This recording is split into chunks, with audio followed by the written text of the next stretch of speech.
Medina শহর প্রতিষ্ঠা করেন হজরত মুসা আলাইহিস সালাম। তিনি হজের সময় কিছু সংখ্যক লোক নিয়ে মদিনায় আসেন। তৌরত কিতাবের বর্ণনা অনুযায়ী তিনি মদিনাকে শেষ নবী হজরত মুহাম্মদ সাল্লাল্লাহু আলাইহি ওয়াসাল্লামের আগমনের স্থল হিসাবে চিহ্নিত করেন। অতঃপর হজরত মুসা আলাইহিস সালামের হজ কাফেলা থেকে কিছু সংখ্যক লোক মদিনায় কাউনুকা বাজারে অবস্থান করেন।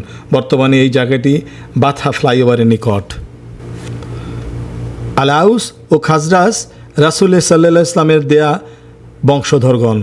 রাসূল সাল্লাল্লাহু আলাইহি ওয়াসাল্লাম আনসারগণের বংশের নাম দিয়েছিলেন আউস ও খাজরাজ। এই বংশের লোকগণ আল্লাহর উপর পূর্ণ ঈমান আনেন এবং আল্লাহর হুকুম মানা ও রাসূল সাল্লাল্লাহু আলাইহি ওয়াসাল্লামের আনুগত্য তাদের হৃদয়ের সাথে মিশে গিয়েছিল। রাসূল আকরাম সাল্লাল্লাহু আলাইহি ওয়াসাল্লাম এই নাম দেওয়ার আগে তাদের বংশীয় নাম ছিল কিলা। দুইটি গোত্র পরবর্তীকালে ইসলাম ও নবী সাল্লাল্লাহু আলাইহি ওয়াসাল্লামের যথেষ্ট সাহায্য করছিল, এজন্য তাদের নাম আনসার রাখা হয়েছে।